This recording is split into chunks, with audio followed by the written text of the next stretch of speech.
కొద్ది నిమిషాలు దేవుని మాటలు త్వరగా ధ్యానం చేసుకుని తదుపరి మన ప్రియులు మోషే గారి యొక్క కుటుంబాన్ని అనగా వియంకుల వారి కుటుంబాన్ని సందర్శించడానికి మనం వెళదాం. మాతో పాటు వచ్చేవారు కలిసి రావాలని ప్రభుపేట మరొకసారి తెలియజేస్తాం. రండి దేవుని యొక్క వాక్య సందేశానికి మనం వెళదాం. పరిశుద్ధ గ్రంథంలో చదవబడిన లేఖన భాగం చూడండి. కీర్తన గ్రంథంలో 49వ సంకీర్తనలో రాయబడిన ఒక అద్భుతమైనటువంటి మాట.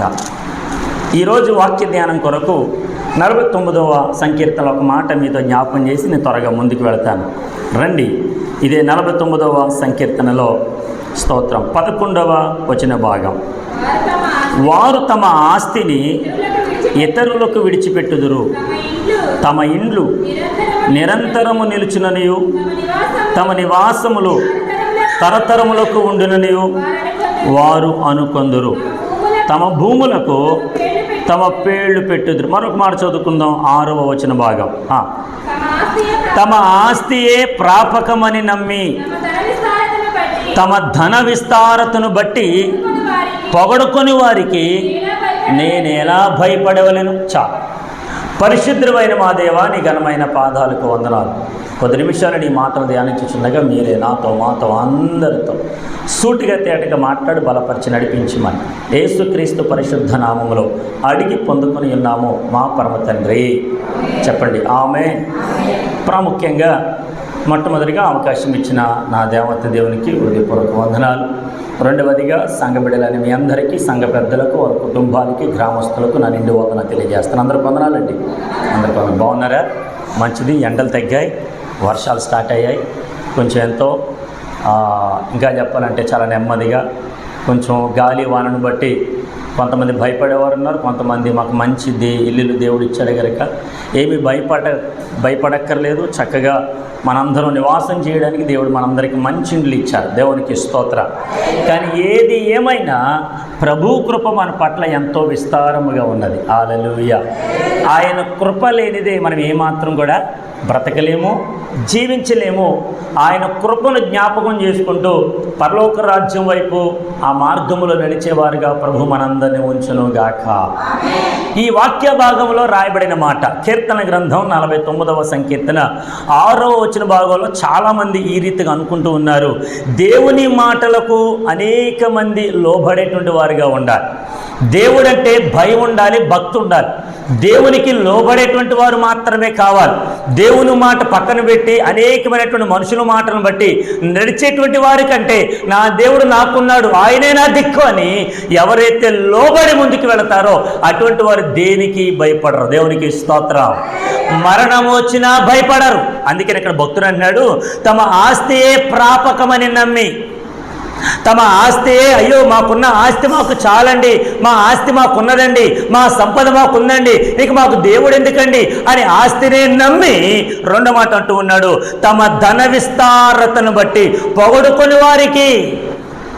ధనము రోజు రోజుకి విస్తరింపబడుతూ ఉంది, రోజు రోజుకి విస్తరింపబడుతూ ఉంది, పెరుగుతూ ఉంది. దానిని చూసి ఎవరైతే పొగుడుకుంటున్నారో, ఎవరైతే మాట్లాడుకుంటున్నారో వారికి నేను ఎలా భయపడాలి అని భక్తుడు మాట్లాడుతున్నాడు. దేవునికి స్తోత్రం. ఒక మాట చెప్పమంటారా, పేదవాడు ఎవరికి భయపడతాను అడిగితే డబ్బు ఉన్నవాడికి భయపడతాడు, అంతే కదండి.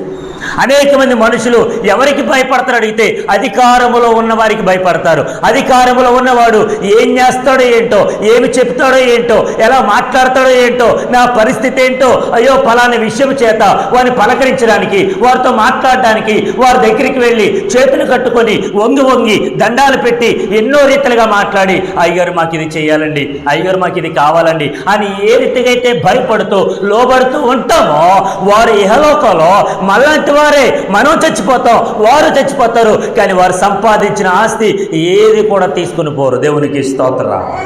మరి ఎవరికి భయపడాలి? మనం దేవునికి భయపడాలి. చెప్పాలి, ఎవరికి భయపడాలి?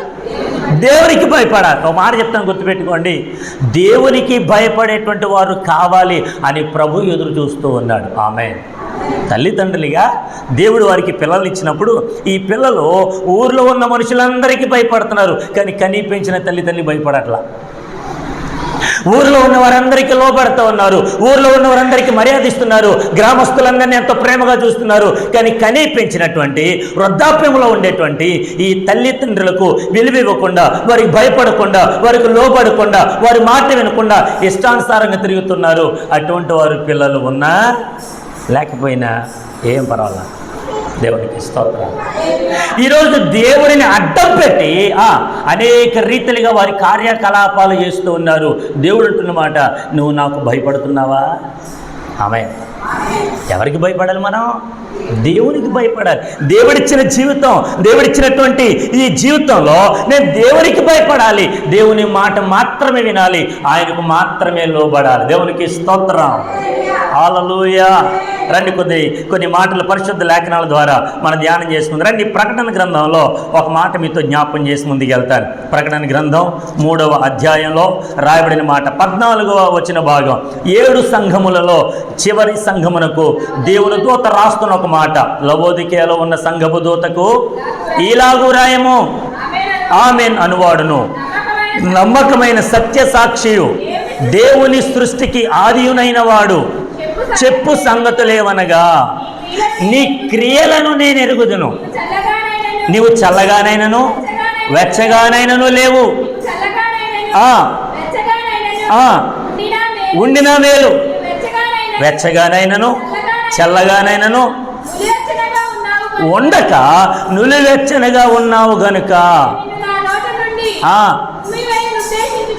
17 వచ్చిన భాగం చూడండి, భాగం. నువ్వు దౌర్భాగ్యుడును, దిక్కుమాలిన వాడవును, నా దరిద్రుడును, గుడ్డివాడవును, దిగంబరుడనై ఉన్నావని ఎరుగక నేను ధనవంతుడను, ధనవృద్ధి చేసి ఉన్నాను, నాకేమీ కొదవలేదని చెప్పుకొనుచున్నావు. దేవునికి స్తోత్రం.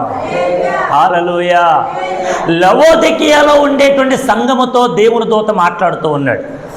ఈరోజు పరిశుద్ధాత్మ దేవుడు మన సంఘముతో మాట్లాడుతున్న మాట, నీ క్రియలు నేను ఎరుగుదును, నువ్వు ఎటువంటి వాడువో, ఎలాంటి దానివో, నీ బ్రతికేంటో, నీ స్థితి ఏంటో, నీ కుటుంబం ఎలాంటిదో అన్నీ నాకు తెలుసు. అసలు నువ్వు ఎలాంటి స్థితిలో ఉన్నావో అటువంటి పరిస్థితుల మధ్య కొట్టిమెట్లాడుతున్నా నేను హెచ్చించి గొప్ప చేసి ఎంతగానో వృద్ధి చేశాను. కానీ నువ్వు ఎలా ఉండేవాడో తెలుసా? అక్కడ రాస్తూ ఉన్నమాట. ఇదిగో 15 వచ్చిన భాగంలో, నీ క్రియలను నేను ఎరుగుదును, నువ్వు చల్లగానైనను వెచ్చగానైనను లేవు. దేవునికి స్తోత్రం. చెప్పండి హల్లెలూయా. కొంతమంది అటు ధనవంతులుగాను అటు లోక సంబంధులుగాను ఉంటారు. ఇటు కొంతమంది దేవుని నమ్మినటువంటి వారు దేవునితో పాటు బ్రతకడానికి అన్నీ వదిలిపెట్టి బ్రతుకుతారు. దేవునికి స్తోత్రం. ఇప్పుడు చెప్పండి, మనం ఎలా ఉన్నాం? వెచ్చగానైనా ఉన్నావా? చల్లగానైనా ఉన్నావా? వెచ్చగా అనేటువంటి ఉద్దేశానికి అటు ధనవంతులుగా ఉన్నవేమో, ఒకవేళ అటు సంపద కలిగినటువంటి వాడిగా ఉన్నవేమో, ఒకవేళ చల్లగానంటే ఒకవేళ ఏమి లేనటువంటి వాడిగా, దేవుని దరిద్రుడిగా అలాగే ఉండిపోయేవేమో. నువ్వు అలాగా లేవు, ఇలాగా లేవు, నిలువెచ్చని స్థితిలో ఉన్నావు. దేవునికి స్తోత్రం. చెప్పండి గట్టిగా హల్లెలూయా. ఈ రోజున కొంతమంది అమ్మ ప్రార్థనకి ఎందుకు రావట్లేదమ్మా, ఏమైందమ్మని అడిగితే ఏవేవో కారణాలు చెప్పి తమ జీవితాన్ని వెళ్ళబుచ్చుతున్నారు తప్ప మరలా లోకంలో ఏదైనా కొంచెం కష్టం రాగానే, కొంచెం బాధ రాగానే, కొంచెం రోగం కలగగానే మరలా దేవుని దగ్గరికి వచ్చి పాదాలు పట్టుకొని బ్రతిమలాడి ఉపవాసం అండి, అయ్యగారు మా గురించి ప్రార్థన చేయండి. అప్పుడేమో పిలిచినప్పుడు అనేక కారణాలు చెప్పుకున్నావు.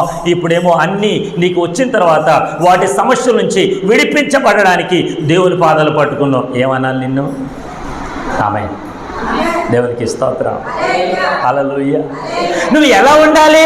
దేవునికి లోపడితేనే కదా ఆయన నీ జీవితంలో అన్ని కార్యాలు చేస్తాడు. దేవుని మాట వింటేనే కదా ఆయన నీ జీవితంలో ఏమి చేయాలో అవి చేయడానికి నిర్ణయించుకున్నాడు. దేవుని మాటకు లోబడక, ఆయనకి భయపడక, ఇష్టానుసారంగా నా జీవితం, నా ఇష్టం, ఇది నాది అని అనుకుంటూ వెళ్ళిపోతూ ఉన్నావే, సాగిపోతూ ఉన్నావే, నడుస్తూ ఉన్నావే, అట్లానే బ్రతుకుతూ ఉన్నావే. నీ బ్రతుకులో దేవుని గురుండాలి, ఆ పరలోక రాజ్యం వైపు అడుగులు వేయాలి. దేవునికి స్తోత్రం. హల్లెలూయా. ఇక్కడ కూర్చున్న మనందరం మనం చేసేటువంటి భక్తి, మనం చేసేటువంటి ప్రార్థనలు, మనం పాడేటువంటి పాటలు, మనం చేసే ఆరాధనలు, వినేటువంటి వాక్యాలు, ఇవన్నీ మన పరలోక రాజ్యం మనకు తీసుకెళ్ళాలి. ఆమె అలా లేనప్పుడు ఏ భక్తి చేస్తే ఏంటండి? ఆమె లోకంలో అనేక రకాలుగా చాలామంది భక్తులు తయారయ్యారు. దేవుడిని అడ్డం పెట్టి అనేక రకరకాలైనటువంటి భక్తి చేసేటువంటి వారు చాలామంది ఉన్నారు. దేవుని మందిరంలో నిలవనీయక, దేవుని మందిరానికి రానీయక, ఏం పర్వాలేదులే, ఆ సంఘానికి వెళ్ళపోయిన పర్లా, మా సంఘానికి వచ్చి అని అబద్ధమైనటువంటి మాటలు, కళ్ళబొల్లు మాటలు, అనేకమైన మాటలు చెప్పి ఆకర్షించేవాళ్ళు, భక్తిగా నటించేవారు ఉన్నారు. దేవునికి స్తోత్రం. నీ భక్తులు నువ్వే కాపాడుకోవాలి. నిన్ను నమ్మిన నీ దేవుడు నీ జీవితంలో రక్షణనిచ్చి, భాగ్యమునిచ్చి, నిన్ను ఎంతగానో బ్రతుకుగా లేకదండి అనేకమైనటువంటి ఆశీర్వాదాలతో, మేలులతో నిన్ను నింపుతున్నాడంటే ఆయన నిన్ను నమ్మాడు. ఆమేన్. ఆయన నిన్ను నమ్మాడండి. అందుకని మొదటి యోహాను పత్రిక 4వ అధ్యాయంలో రాస్తూ ఉంటాడు, మనము ఆయనను ప్రేమించితమని కాదు, ఆయనే మనలను ప్రేమించాను. ఆమేన్. ఎవరు ప్రేమించారు మనల్ని? ఆయన ప్రేమించాడు, దేవుడు ప్రేమించాడు. ఈరోజు మనం ఉంటాం నాకు దేవుడు అంటే చాలా ఇష్టం అండి, దేవుడి కొరకు ప్రాణం పెడతానండి, దేవుడి కొరకు నిలబడతానండి, ఏ అడ్డంకులు వచ్చినా, ఏ సమస్యలు వచ్చినా, ఏదైనా కానీ నా ఎదుటికి వచ్చినప్పుడు నాకు దేవుడు అంటే ఇష్టం అని చెప్తాను తప్ప నేను దేవుడిని కాదని నేను వేరుగా వెళ్ళలేనండి అని ఎన్ని మాటలైనా మనం చెప్పగలమేమో కానీ సమస్య వచ్చినప్పుడు, బాధ వచ్చినప్పుడు, కష్టం వచ్చినప్పుడు, ఇరుకు వచ్చినప్పుడు అన్ని విధాలుగా మనం పక్కన పెట్టి దేవుని పక్కన పెట్టి లోపల కలిసిపోవడానికి వెళ్ళిపోతాం. దేవునికి స్తోత్రం. రెండు చేతులు పైకెత్తి హల్లెలూయా. ఇక్కడ లవోదికీయ సంఘంతో మాట్లాడుతున్నమాట, ఓ సంఘమా నీ క్రియలనే నెరిగితిని. ఆమె హల్లెలూయా. సంఘంతో ఏమో అన్నాడు భక్తుడు, నీ క్రియలు, నీ పనులు, నీ కార్యాలు నాకు తెలుసు. నువ్వేదో భక్తిపరులు అనుకుంటున్నావేమో, భక్తిపరురాలు అనుకుంటున్నావేమో, అన్ని రకాలుగా నాకు తెలుసులే. ఎవరు ఏం చెప్పకపోయినా, ఎవరు ఏం మాట్లాడకపోయినా, ఎవరు ఏం బోధించకపోయినా, I know what I am. నేనెవరో నాకు తెలుసు. దేవునికి స్తోత్రం. అమలారా దేవునికి స్తోత్రం. ఇప్పుడు అంటే మాట అంటూ ఉన్నాడు, నువ్వు చల్లగానైనను లేవు, వెచ్చగానైనను లేవు. నువ్వు ఎలా ఉన్నావు?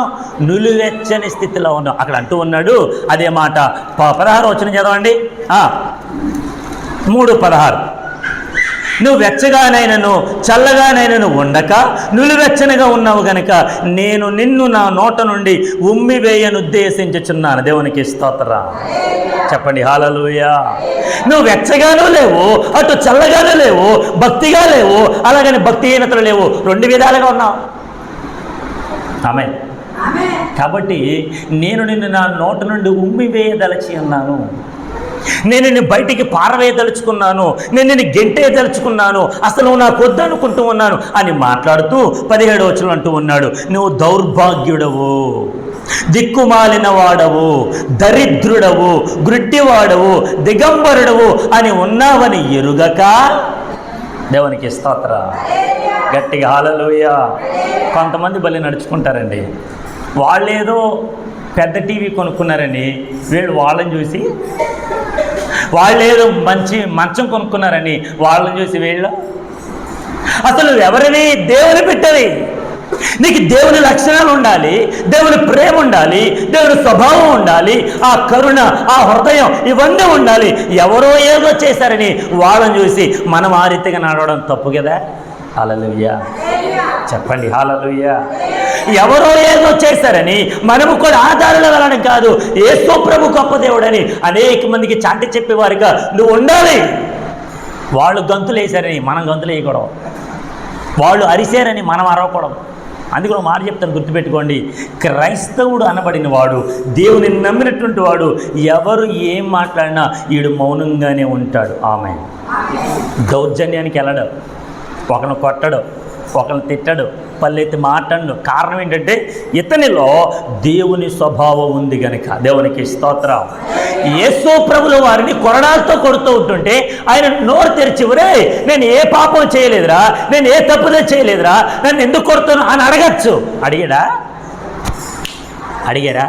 మీరు వాక్యాన్ని వినట్లా. దేవునికి స్తోత్రం. యేసు ప్రభుల మీద ముళ్ళ కిరీటం పెట్టినప్పుడు ఒక్కొక్క ముళ్ళు ఇంచుమించు ఈ కన్ను గుడ్డులోనికి దిగిపోయినప్పుడు, రక్తం కారుతున్నప్పుడు, ఒరే నేను ఏ పాపం చేయలేదురా, నన్ను ఎందుకు శ్రమ పెడుతున్నారు అని నోరు తెరిచేమని మాట్లాడారా? ఒకవేళ ఎవరైనా వచ్చి సడన్గా ఒక దెబ్బ గట్టి కొట్టారనుకోండి, మనల్ని ఏం చేస్తాం చెప్పండి? ఒక్క దెబ్బ మన మీద పడగానే ఎవరు బుద్ధుంది ఏంటని అనవా, తిట్టమా? దేవునికి స్తోత్రం. ఆయన ఏ పాపము చేయలేదు, ఏ దోషములు చేయలేదు, ఎవరికి అపకారం తలపెట్టలేదు. అందరికీ మేలులు, అందరికి ఆశీర్వాదాలు, అందరికి ఉపకారాలు చేసిన దేవుణ్ణి వారు అన్ని రీతులకు కొడుతూ ఉంటుంటే ఆయన సహించాడు, తట్టుకున్నాడు, తాళుకున్నాడు. అందుకే ఆయన సిలువ మరణము పొందాడు. దేవునికి స్తోత్రం. హల్లెలూయా. ఇక్కడ అంటూ ఉన్నాడు, ఓ లవోదికే సంఘమా, ఇదిగో నువ్వు ఎలా ఉన్నావంటే దరిద్రుడవు, దౌర్భాగ్యుడవు. అసలు నీ బ్రతికి ఎలా ఉందో తెలుసా? అయినా కానీ అది మర్చిపోయి ఎరుగక తెలుసుకొనక నువ్వేమనుకున్నావంటే నేను ధనవంతుడను. దేవునికి స్తోత్రం. ఏమన్నాడంటే అక్కడ, నేను ధనవంతుడను, ధనవృద్ధి చేసుకుని ఉన్నాను, నాకేమీ కొదవలేదని చెప్పుకొనుచున్న నీకు బుద్ధుందా? ఓ సంఘమా, నువ్వు ఎలాంటి దానివి? నీ బ్రతుకు ఎలాంటిది? దాన్ని గుర్తు చేసుకోక, దాన్ని రిమెంబర్ చేసుకొనక, దాన్ని విడిచిపెట్టి నాకు ధనం ఉందిలే, నేను ధనవృద్ధి చేసుకోవాలి, డబ్బు సంపాదించుకోవాలి అని ఏ రీతిగా ఆలోచిస్తావు? ఇంకా కింద కొన్ని మాట్లాడినాడు చూడండి, 18వ వచనంలో, నువ్వు ధనవృద్ధి చేసుకున్నట్లు అగ్నిలో పుటం వేయబడిన బంగారమును నీ దిశముల సిగ్గు కనబడకుండా ధరించుకున్నటకు తెల్లని వస్త్రములను నీకు దృష్టి కలుగునట్లు నీ కన్నులకు కాటుకను నా యొద్ద కొనుమని నీకు బుద్ధి చెప్పుచున్నాను. దేవునికి స్తోత్రం. హల్లెలూయా. నువ్వు డబ్బుతో అన్ని సంపాదించవచ్చు, కానీ చనిపోయిన తర్వాత నీ మీద వేసేదేంటి? తెల్లగొడ్డ. డబ్బు వేస్తారా? మొన్న శుక్రవారం నాడు మాకు తెలిసినటువంటి అంకుల్ గారు రాజమండ్రి ప్రాంతంలో కడియం గ్రామంలో వారు చాలా మంచివారు, నూతనంగా గృహాన్ని నిర్మించుకున్నాడు. ఇంచుమించు ఒక 25 లక్షలు పెట్టి కట్టుకున్నారు ఇల్లు. అంత బాగానే ఉంది. ఆ గృహము యొక్క ఓపెనింగ్ ప్రారంభం అయిపోయిన తర్వాత కొంచెం అనారోగ్య పరిస్థితిని బట్టి హాస్పిటల్కి వెళ్ళి చెకప్ చేయించుకుంటే హార్ట్లో హోల్ ఉందని చెప్పారు. దానికి ఆయన భయపడిపోయారు. ట్యాబ్లెట్లు ఇచ్చారు, వాడుతూ ఉన్నారు. వాడుతూ ఉంటుండగా తర్వాత మరలా ట్యాబ్లెట్లు అయిపోయినాయని హాస్పిటల్కి వెళ్ళి చెకప్ చేయించుకోవడానికి వెళ్తే మరలా డాక్టర్ గారు అన్నారు, అయ్యా ఆరోగ్యశ్రీ కార్డు ద్వారా మీకు ఆపరేషన్ చేస్తాము, మీకు ఏమీ కాదు అన్నారు. మంచిదే కదని చెప్పి వెంటనే ట్యాబ్లెట్ల కోసం చెకప్ కోసం వెళ్ళినటువంటి ఆయన్ని పడుకోబెట్టి వెంటనే ఆపరేషన్ చేశారు. ఈ ఆపరేషన్ అయిపోయిన తర్వాత కొంచెం బాగానే ఉందని అనుకుంటే ఇంటికి వచ్చిన తర్వాత అతనికి మొత్తం లంగ్స్ అన్నీ పాడైపోయాయి, కిడ్నీలు పాడైపోయాయి, కామెర్లు వచ్చేసాయి, బలహీనంగా అయిపోయారు, లేచి నడవలేని స్థితిలో ఉన్నారు, చాలా బలహీనులుగా ఉన్నారు. మేము మే నెల 29వ తారీఖున వారి దగ్గరికి వెళ్ళాం, సంఘం అంతా కలిసి ప్రార్థన చేసాం. అంత అయిపోయిన తర్వాత ఇంటికి వచ్చాం, బాగానే ఉంది, వారితో మాట్లాడుతున్నాం, వారి కోసం ప్రార్థన పెట్టాం, అంతా బాగానే ఉంది. కానీ గురువారం నాడు సాయంత్రం పాస్టర్ గారు వచ్చారు, మాట్లాడారు, అంతా అయిపోయింది. అయ్యా ఎలా ఉంది ఏంటని అడిగితే అంతా బాగానే ఉంది. అమ్మా అరే కూర్చోరా. దేవునికి స్తోత్రం. ఎప్పుడైతే అంతా మాట్లాడింది బాగానే ఉన్నారు, వాళ్ళ సతీమణి గారితో అన్నారంట, అమ్మ నాకు నిద్ర వస్తుంది పడుకుంటానని పడుకున్నారంట. ఎప్పుడు రాత్రికాలంలో చూస్తున్నా కొంచెం మెలకుగా ఉండి అమ్మ నాకు దాహం వేస్తుంది నీళ్ళు ఇవ్వండి అన్న ఆయన శుక్రవారం తెల్లవారుజామున ఏ మాట మాట్లాడదు పడుకున్నారంటే ఏమైందేంటి తెలియదు. వెంటనే ఆవిడ లేచి నీళ్ళు ఇద్దామని లేపుతూ ఉంటుంటే ఆయన నోటి మాట, తెల్లవారుజామున 2 గంటల లేదా 3 గంటల ప్రాంతానికి ప్రభు సన్నిధికి చేరుకున్నారంట. ఇంచుమించు 25 లక్షలు పెట్టి ఇల్లు కట్టారు, అప్పు చేశారు. దేవుడు అతనికి 3 ఆడపిల్లలు ఇచ్చారు, 3 ఆడపిల్లలకి పెళ్లి చేశారు, అంతా బాగానే చేశారు. కానీ ఇప్పుడు ఆ 25 లక్షలు అప్పు చేసి కట్టిన దాన్ని బట్టి ఎవరు తీరుస్తారు దాన్ని? మనం ఎంత సంపాదించినా ప్రాణం లేకపోతే, ఊపిరి లేకపోతే సంపాదించినందుకు కూడా ఏమవుతుంది? ఎవరు దొరుకుతుంది? ఇది ఎప్పుడైనా ఆలోచించారా? వారితో చెప్పాం, వెళ్ళినప్పుడు ప్రార్థన చేసాం, వారు చేయి పట్టుకొని ప్రార్థన చేస్తూ, అయ్యా మీరు భయపడకండి. ఎప్పుడైతే హార్ట్లో ఆ హోల్ ఉందని తెలిసిందో వెంటనే డాక్టర్ గారు ఈ చేతి లోపల నుంచి పంపించారంట, ఏదో సీసీ కెమెరా సంథింగ్ ఏదో, ఆ కెమెరా లోపల నుంచి పంపించేసరికి ఇవన్నీ కళ్ళారా చూశాడంట. ఆయన చూసి భయం పెట్టేసుకొని భయంతో ఆయన ఏం చేయాలో తెలియక అధైర్యంతో చనిపోయాడు ఆయన. దేవుడికి స్తోత్రం. ఈరోజు నా బ్రతుకు ఎలా ఉంది?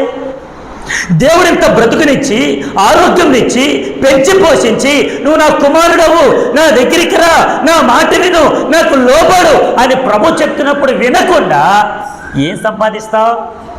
ఏం కూడబెడతావు? చనిపోయిన తర్వాత ఏది తీసుకెళ్ళలేవు కదా. దేవుని కొరకు శిష్యుడిగా దేవుని మాట విని ఆ పరలోక రాజ్యంలో చేరేటువంటి వాడిగా మనందరం ఉండాలని నా ప్రభు కోరుతూ ఉన్నాడే. అసలు మనం ఎలా ఉండాలి? దేవునికి స్తోత్రం. హల్లెలూయా. ఇక్కడ అంటూ ఉన్నాడు 19వ వచనంలో, నేను ప్రేమించు వారిని అందరినీ గద్దించి శిక్షించుచున్నాను గనుక నీవు ఆసక్తి కలిగి మారు మనసు పొందు.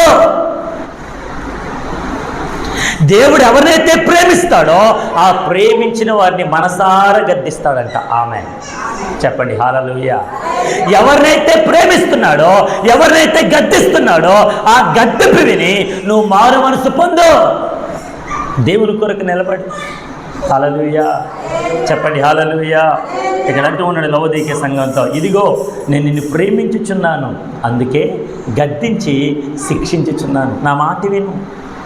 పిల్లలు కొట్టేసినంత మాత్రాన తల్లిదండ్రులు వారి దృష్టిలో ఎంతగానో నన్ను మా అమ్మ కొడుతున్నారు, మా నాన్న కొడుతున్నారు అంటారే తప్ప వాళ్ళు ప్రేమను అర్థం చేసుకుంటే ఆ మాట రారు. ఆమె చెప్పండి హల్లెలూయా. ఆ మాట అర్థం చేసుకోలేక, వారు ప్రేమను గుర్తించలేక, ఎప్పుడు చూస్తున్నా మా నాన్న నన్ను గద్దిస్తున్నాడు రా, నన్ను తిడుతున్నాడు రా, ఇంట్లో ఉండకూడదు, నేను బయటికి వెళ్ళిపోవాలి. దేవునికి స్తోత్రం చెప్పండి హల్లెలూయా. ఎప్పుడు చూసినా పాస్టర్ గారు పలానా మాట విను, సంఘానికి రా, ఎప్పుడు చూసినా ఏ మాట చెప్తారేంట్రా, ఈ సంఘంలో ఉన్నాను నేను, ఈ సంఘంలో అవును. దేవునికి స్తోత్రం. ప్రేమించేవారినే కదండి గద్దిస్తారయ్యా, మీరు గద్దించరా? మీరు ఒక మాట అనరా? మీరు ఒక మాటని మీ పిల్లలను సరి చేసుకోరా? తల్లిదండ్రుల మాట వినాలి. ఇదిగో చదువుకుంటున్నావు కదరా, నీకేం బుద్ధి లేదా, ఇలా నడుచుకుంటున్నావేంటి అని ఒక మాట గద్దించి సరైనటువంటి త్రోవలో నడిపించరా వారిని? మరి సంఘమును నడిపించడానికి అధ్యక్షులుగా ప్రభు మమ్మల్ని పెట్టాడుగా, మేము గద్దించద్దా? నువ్వు ఏ తప్పు చేసినా పర్లేదు నాయన, చేయనాయన. ఏ దొంగడు అయిపోయినా పర్లేదు, నువ్వు వ్యభిచారి అయిపోయినా పర్లేదు, నువ్వు త్రాగుబోతు అయినా పర్లేదు, చెడిపోయిన అంటే ఊరుకుంటారా? గద్దించాలి, వారు సరిచేయాలి. దెబ్బ తగిలినప్పుడు ఆ గాయాన్ని కట్టాలి, ఆ గాయములకు సరైనటువంటి మందు వేయాలి. అది వేసినప్పుడు ఆ గాయం మాని మరలా సరైనటువంటి త్రావులో నడవడానికి సహాయం చేసిన వారు అవుతాం. దేవునికి స్తోత్రం గట్టిగా హల్లెలూయా.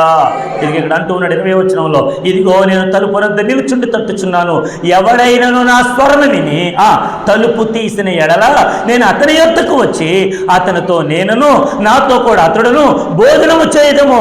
దేవునికి స్తోత్రం హల్లెలూయా. ఆయన తలుపు దగ్గరుండి నిలుచుండి తట్టుచున్నాడంట. రే నేనే వచ్చాను రా బాబు అని తడుతూ ఉంటుంటే ఎవరైతే దేవుని స్వరము విని తలుపు తీస్తారో మరలా వారిరువురు కలిసి అతడు యేసు ప్రభుతో, యేసు ప్రభు అతనితో కలిసి భోజనము చేస్తారు. దేవునికి స్తోత్రం. దాని అర్థం ఏంటంటే 1000 ఏండ్ల పరిపాలనలో నువ్వు ప్రభుతో కూడా నిత్యము ఉండాలి. హల్లెలూయా. ఆ ప్రభుతో నిత్యము ఉండాలి నువ్వు. ఆమేన్. నిత్యము ఉండాలి కదండి, బ్రతకాలి కదండి ఆ పరలోక రాజ్యంలో.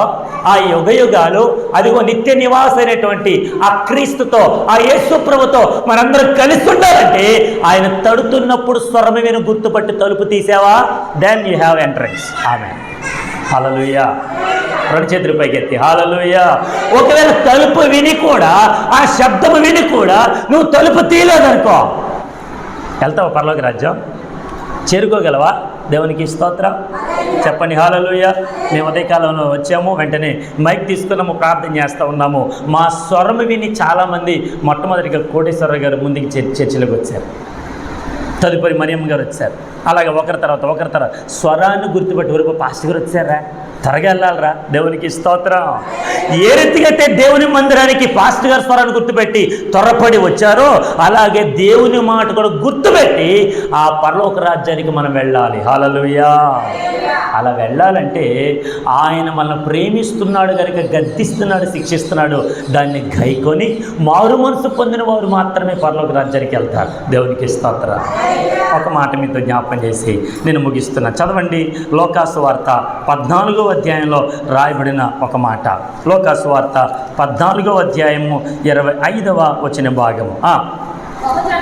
బహుజన సమూహములు ఆయనతో కూడా వెళుచున్నప్పుడు ఆయన వారు తట్టు తిరిగి, ఎవడైనను నా యొద్దకు వచ్చి తన తండ్రిని, తల్లిని, భార్యను, పిల్లలను, అన్నాదమ్ములను, అక్కా చెల్లెండ్రను, తన ప్రాణమును సహా ద్వేషింపకుంటే వాడు నా శిష్యుడిగా కానేరాడు. దేవునికి స్తోత్రం. 2 చేతులు పైకెత్తి హల్లెలూయా. యేసు ప్రభుల వారు ఆ ప్రాంతాల్లో సంచరిస్తున్నప్పుడు, ఆ గ్రామానికి వెళుతున్నప్పుడు అనేక మంది జన సమూహములు ఆయన వెంట వెళుతున్నారంట, వస్తూ ఉన్నారంట. ఆమె వచ్చేటువంటి జనసమూహంతో యేసు ప్రభులు వారు తిరిగి వారితో ఒక మాట మాట్లాడుతున్నారు. ఏంటా మాట అడిగితే, ఎవడైనను నా యొద్దకు వచ్చి తన తండ్రిని, మొట్టమొదటిగా ఎవరినంట అందరూ చెప్పాలి, ఎవరిని? తన తండ్రిని 2, తల్లిని 3, భార్యను 4, పిల్లలను 5, అన్నదమ్ములను 6, అక్క చెల్లెండ్లను 7, తన ప్రాణమును 7 ఉన్నారు ఇక్కడ. ఆమె దేవునికి స్తోత్రం. 7 ఉన్నారు. ఎవరైనాను దేవుని దగ్గరికి వచ్చేవాడుంటే ఆ దేవుని సమూహంలో, ఆ దేవుని యొక్క సహవాసంలో కలవాలని ఆశ కలిగిన వాడు ఎవడైతే ఉన్నాడో వాడు చేయాల్సిన 7 పనులు. హల్లెలూయా. ఏం చేయాలంటే, 1, తండ్రిని విడిచిపెట్టాలి. ఆమె దాని అర్థం ఏంటంటే, తండ్రిని ప్రేమించకూడదని చెప్పలే వాక్యం. తండ్రిని ప్రేమించాలి, గౌరవించాలి.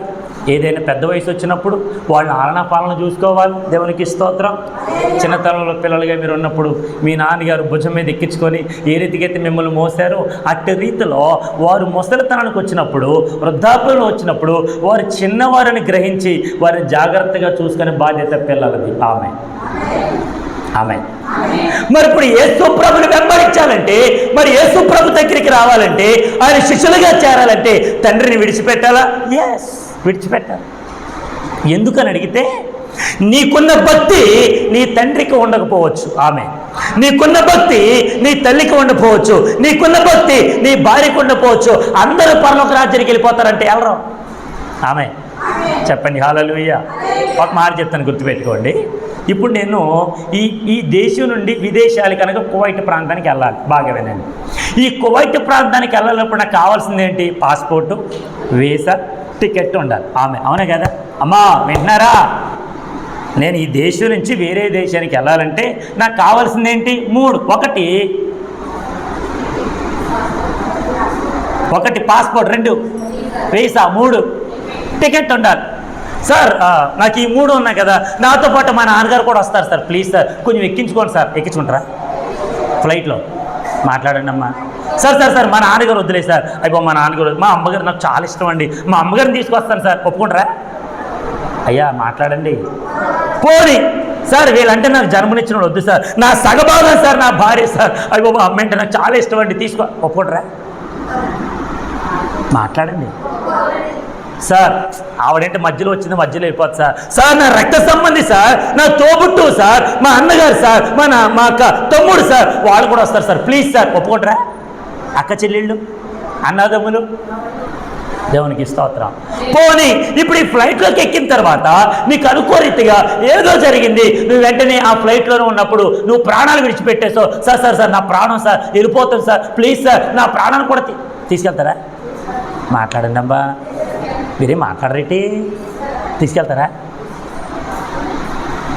నీకు టికెట్ ఉంది, వీసా ఉంది, పాస్పోర్ట్ ఉంది, నువ్వు చక్కగా ఫ్లైట్ ఎక్కి కూర్చున్నావు, ఎక్కిన నీ ప్రాణానికే గ్యారంటీ లేదు. కానీ పరలోక రాజ్యానికి వెళ్ళాలంటే నీ తండ్రిని విడిచిపెట్టు, ఎందుకంటే అతడు నీలాగా భక్తిపరుడు కాదు. ఆమె గట్టిగా హల్లెలూయా. కాబట్టి ఎవడు భక్తి వాడిదే. ఆమె ఈ రోజుల్లో ఎవడు సంపాదించిన డబ్బు ఆడిదే అన్నట్టుగా, ఇప్పుడు నేను సంపాదించాను అనుకో, నా డబ్బు నాది, ఎరా ఏంటి ఏం తెచ్చావు నీకు చెప్పాలేంటి అని అన్నావు అనుకో. ఇప్పుడు నా భార్య సంపాదించిన డబ్బు, అమ్మాయి ఏం చేసావు మీకు చెప్పాలేంటి అన్నదనుకో, ఈరోజు ఎవరి డబ్బు? మాట్లాడండి అమ్మా. తప్పులేదు, ఇవే జరుగుతున్నాయి లోకంలో. దేవునికి స్తోత్రం. మా సంఘంలో కుటుంబం ఉంది, వాళ్ళ 5గురు ఇంటివారు. ఈ 5గురే కష్టపడతారు, కానీ ఒకరి డబ్బు ఒకరు చెప్పరు. భర్త సొమ్ము భర్తదే, భార్య సొమ్ము భార్యదే, పిల్లల సొమ్ము పిల్లలదే. ఎరా ఏం చేసావు నీకు చెప్పాలేంటి అని ఎవరి డబ్బు వాళ్ళు అలాగే. ఇంకో మాట కూడా చెప్తా, వాళ్ళు దశమ భాగ్యాలు ఎవరు? దేవునికి స్తోత్రం. 2 చేతులు పైకెత్తే చెప్పండి హల్లెలూయా. దేవుడు నీకు ఇచ్చిన ఆయుష్, దేవుడు నీకు ఇచ్చిన బలంతో, ఆరోగ్యంతో నువ్వు ఎంతైతే పని చేస్తున్నావో ఆ రోజు 100 రూపాయలు వచ్చింది, 100 రూపాయలు 10 రూపాయలు తీసి దేవుని కానుకేయాలి. ఆమె అది దేవునిది. ఆమె గట్టిగా హల్లెలూయా. ఈ రోజున కష్టపడిందంతా కూడా మొత్తం అంతా కూడా ఇది నాది అని చెప్పేసి ఎన్నో రకాలుగా నువ్వు ఎంతగానో ఖర్చు పెడుతున్నావు, అది నీ దగ్గర ఉండనే. నీ ప్రాణమే నీ దగ్గర ఉన్నదండి, నువ్వు సంపాదించిన ధనం నీ దగ్గర ఎందుకు ఉంటుంది? ఆమె దేవుడు నీకు ఇచ్చినటువంటి ప్రాణం అది ఆయనది, ఆత్మ ఆయనది. ఆత్మ దేవుని దగ్గరికి వెళ్ళిపోతున్నప్పుడు నువ్వు సంపాదించిన డబ్బు నీ దగ్గర ఎంత మాత్రం ఉండదు కనుక నీ ప్రాణం మీద కూడా నీకేం ఉండకూడదు, ఆశ ఉండకూడదు. ఆమె అప్పుడే నువ్వు యేసు ప్రభు శిష్యుడిగా ఉండగలుగుతావు. దేవునికి స్తోత్రం. శిష్యుడు అంటే అర్థం ఏంటంటే అన్నిటినీ వదిలిపెట్టి తమ జీవితం కొరకు ప్రయాసపడ్డం మానేసి దేవుని కొరకు మాత్రమే బ్రతుకుతాడు. ఆమె దేవునికి స్తోత్రం. ఇప్పుడు చెప్పండి, మన జీవితంలో క్రీస్తు కొరకు బ్రతుకుతున్నావా లేదంటే మన కొరకు మాత్రమే మనం బ్రతుకుతున్నావా? ఆలోచించండి. నువ్వు శిష్యుడిగా ఉండాలనుకుంటున్నావా లేదంటే నిలువెచ్చని స్థితిలో కాకుండా ఇదిగో దేవుని కొరకు బ్రతకడానికి ఇష్టపడుతున్నావా?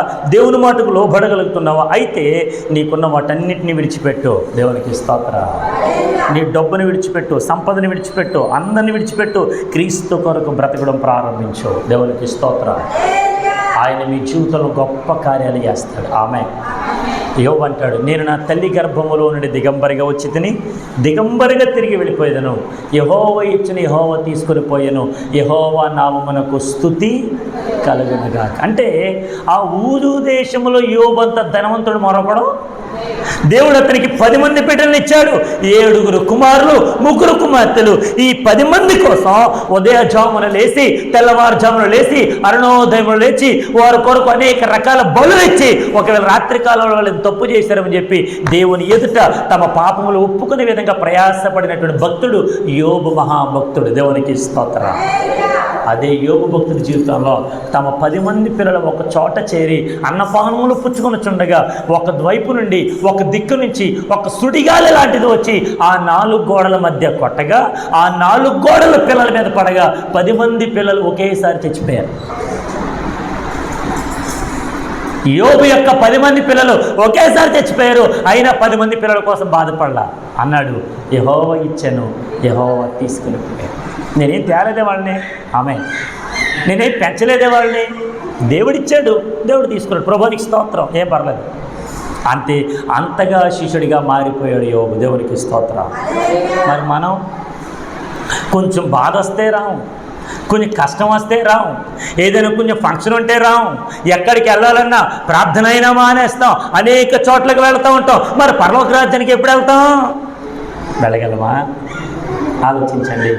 క్రీస్తు శిష్యుడిగా మారదాం.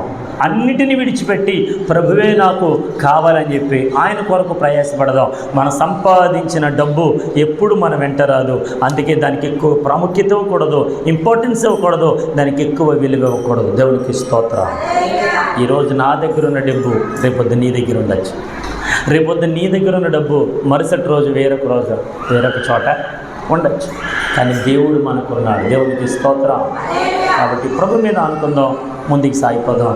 ప్రభు గద్దిస్తున్నాడు, ఆయన ప్రేమించేవాడిని గద్దించేవాడు ఉన్నాడు కనుక మనల్ని మనము దేవునికి సమర్పించుకుందాం, ప్రభు కొరకు బ్రతికిదాం. అట్టి కృప, అట్టి ఆశీర్వాదాలు ప్రభు మనందరికీ దయచేయను గాక.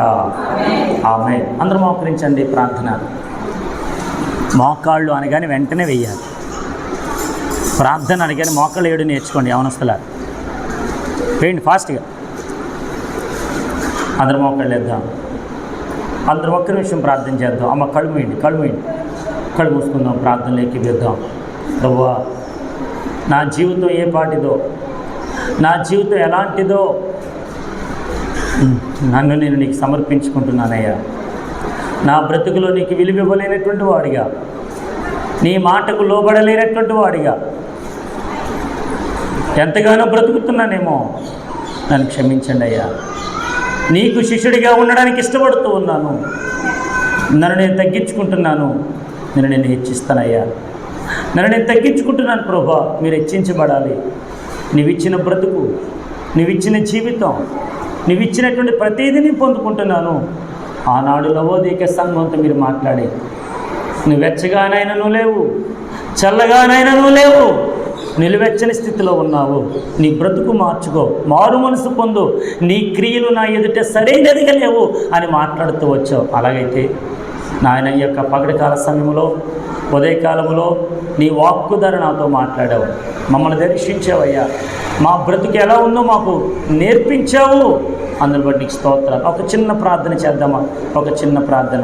కళ్ళు మూసుకుందాం, అందరూ కళ్ళు మూసుకుందాం, ప్రార్థనకి వెళ్దాం. హల్లెలూయా హల్లెలూయా హల్లెలూయా హల్లెలూయా హల్లెలూయా హల్లెలూయా. ప్రార్థన.